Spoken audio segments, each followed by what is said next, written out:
Hey guys, it's Tank Lathom here with the Lisa Lathom Team, brokered by EXP Realty. We got a special treat for you here today. We are at my childhood hometown, New Brighton, Pennsylvania, in the Borough building. This is one of the cooler looking borough buildings in all of Western Pennsylvania, I feel. And let's go ahead and see what's going on. We got a nice meeting with Tom Albenese.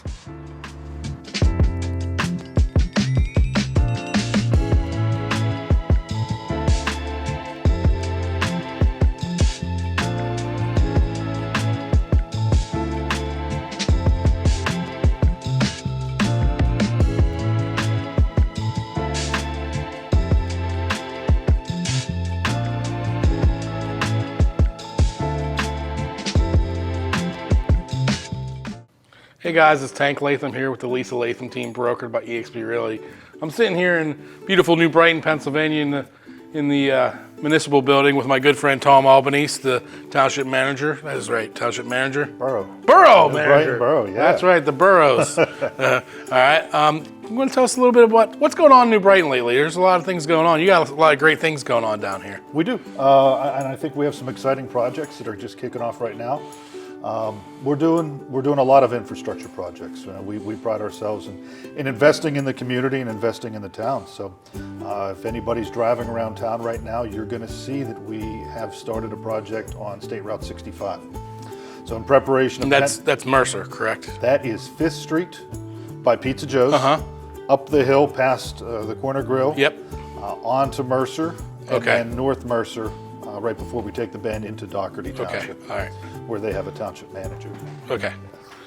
No, so what we're doing in preparation of the PennDOT paving program, we're investing about $750,000 into the stormwater system. So we're replacing about 32 stormwater inlets and about 1,200 feet of pipe through there. This way, when later in the summer, when Lindy Paving comes in, that's done and out of the way. That is from our ARPA funding, the federal COVID money that we received. Some other projects that we're doing using that money, we just purchased a new street sweeper. It was about $280,000, and street sweeping just started earlier this month. And we just signed a contract with Mahoning Builders to replace the hazardous sections of sidewalk on 5th Avenue. Nice. So from 5th Street at Pizza Joe's again to 13th Street at Roslyn Candy Castle. Starting in the coming weeks, we're going to be doing a project to remove those hazardous raised or sunken sections of concrete and replacing those. Oh yeah, I remember hitting those things, those jumps on bikes when I was a young kid. The tree roots didn't treat the sidewalks too well there, and it's time to address those hazards. Yes. Now you guys got a lot of great festivals and community events down here in New Brighton. You want to elaborate a little bit about some of those? Yeah, we got a few coming up actually. So next month is our annual Memorial Triathlon. That is the Saturday before Memorial Day. I believe that's the 27th. That starts at the New Brighton High School at the Sunrise Pool for swimming, and then a bike route through Doherty Township, and then a 5K run through New Brighton Borough.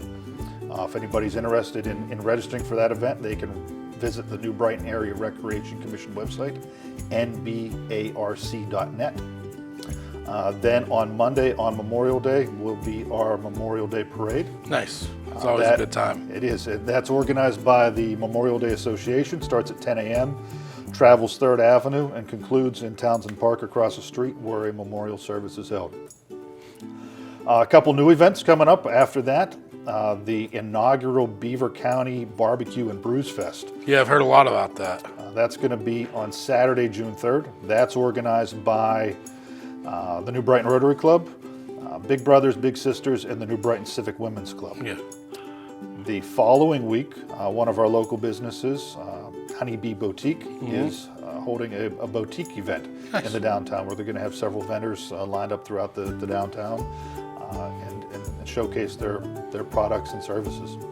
So we have a lot coming up, and then we have a lot of our annual favorites also coming back. Recently, you've probably heard at the Merrick Art Gallery, they discovered a tunnel during a sewage problem. Yep. That ended up making the Associated Press and the USA Today, and really focused a lot of attention to the Historical Society's Underground Railroad walking tour, which is coming back this Yeah, September. New Brighton's got a lot of history in that. They do. And the Historical Society does a great job of showcasing that and providing the information to the public. So that's coming up in September, and then our second annual Fire and Ice Festival, sponsored by the Lisa Lathom Realty Team. Again, thank you very much for that. We'll be coming back in early December. Sponsors are needed still for that event. So if anybody's watching this and has any interest in sponsoring, please reach out to Everest Events Group. Their email address is info@everesteventsgroup.com. Yeah, we're working on trying to get some real reindeer this year for a Santa land. We're working on that on our end. Extremely popular event and well attended. I think that was a great way to really showcase what New Brighton has in the downtown. Yeah, and some of my more favorite ones that we got going on too that I remember, obviously Fall Fest. There's a lot of great vendors here for that, and you can get everything and anything. You line up the streets and go up and down, and it's a great time, the community event, and obviously the car cruise.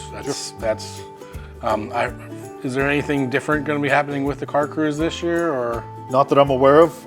We're still working with the event organizer on that, but the Fall Festival will return in October, and again, that'll line 3rd Avenue with vendors, and we feature our own restaurants and caterers now in that event, so we don't really bring in food trucks anymore. You know, we have Capico's Pizza, and Quality Time and Carry Out, Wooly Bullies, and PJ's Deli that really provide the food for that event now, and that was very successful for them as well. Nice. And the newest event that I'm on the New Brighton Business District Authority, and Tom is a member on there as well, is the Earth Day fishing tournament coming up. And that's the 17th through the 23rd, I believe. It's the full week of Earth Day. And that's going to be, the township workers are going to place down some measurement devices down there. You catch some fish down at Big Rock Park. It goes from one bridge all the way down to the kayak launch.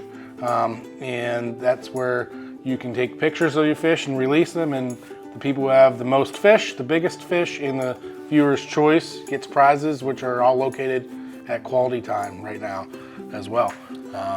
Is there any other news or upcoming snippets coming through New Brighton? Well, you talked about our parks, and I think that's a real attraction to the New Brighton area, and that's another area where we're looking to invest significantly in. So right now we're working with a planning consultant to do some design work to reinvest in the New Brighton Fishing Park and that kayak launch, and in Big Rock Park, which has become increasingly popular with the bald eagles. Oh yes. You know, we're seeing a lot of the recreation activities that you want to occur in a park happen now in Big Rock Park. So it's a great connection to our downtown, where you can get something to eat or drink in the downtown and head to the park and enjoy that riverfront and that view, which is really great.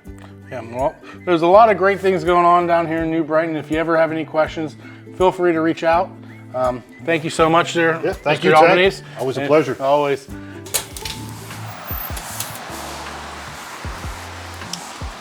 Wow, New Brighton's got a lot of things going on down here. Make sure you make your way down here to all those nice festivals that are coming up. And it's always a great time. Come down here to beautiful New Brighton, Pennsylvania, and check out the Big Rock Park. Come see the bald eagles.